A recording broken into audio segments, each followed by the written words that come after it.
signed an FTA with European Union, and it is referred as Mother of All Trade Pact. How do it impact India's trade and overall economy? Broadly, I think the expectations were built already by calling it a mother of all FTAs few days back, and I think in some ways it's very comprehensive FTA, whatever has been announced. The total trade between India and EU, all countries put together, I think is close to $220 billion in goods and services put together, out of which around $135 billion are in goods and the remaining are in services. And both areas are covered very well. I think broadly speaking, the multilateral arrangements which were there in the form of WTO and other things, and before that ITU, basically the way I look at it is they were not so fair to India.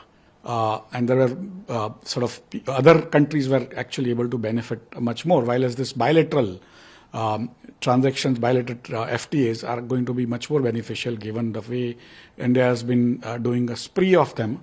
And literally this is pretty much, as of now, the largest deal India has made, and probably it's going to help India gain foothold in areas like textiles, where other similar countries were actually doing much more business, marine, leather, handicraft, and many other areas where we have labor-intensive sort of activities, but we were not being so competitive.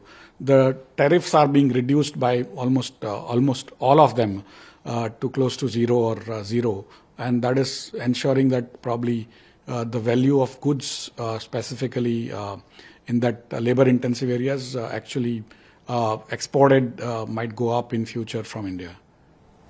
So the second question is, trade deal with the United States is still under negotiation and not finalized.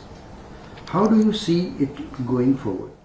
In a way, we have been awaiting even India US FTA at some point in time. It has been in negotiation for quite some time, and we have seen India UK FTA, we have seen India New Zealand, we have seen India Australia, and many other similar deals in recent times. And broadly speaking, the way this government has been ensuring that the farmers' interests are taken care of, the small skilled workers' interests are taken care of, and that's how this particular deal also has been signed. And probably as and when the India-US deal, as and when it happens, probably it will have similar contours, in my opinion.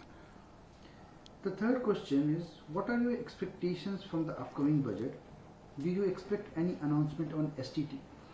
In a way, the budget has always been creating many expectations since India became independent, and naturally post GST, post direct tax code and other things, the ability to change too many taxes is not there with the government.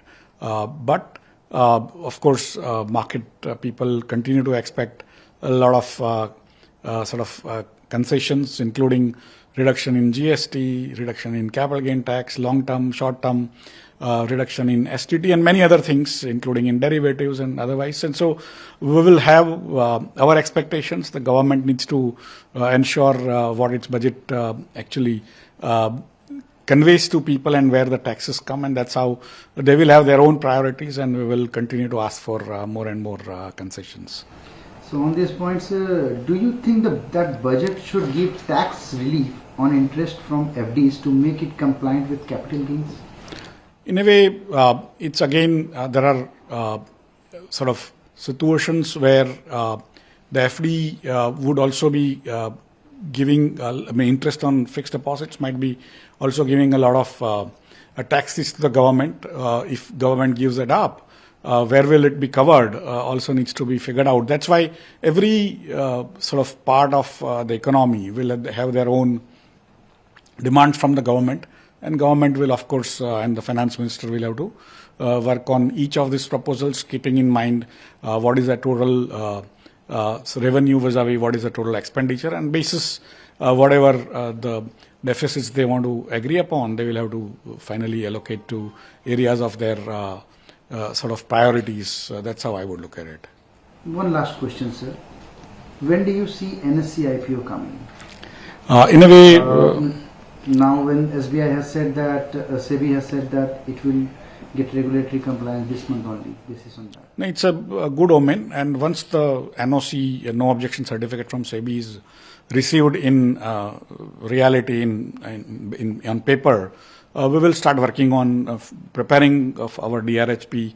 We expect it will take around 3 to 4 months to file, prepare the DRHP, and also do allied processes like collecting shares from the people who want to sell those shares during the offer for sale processes. And then once we submit the DRHP to SEBI, then again they would take their own time. Sometimes it takes 3 to 4 months. So effectively, it will take 8 to 9 months post approval in terms of the NOCs received in hand by us. So any specific date that you are... Yeah, once we receive the NOC, we will be able to tell you later on where we are on the process. Thank you.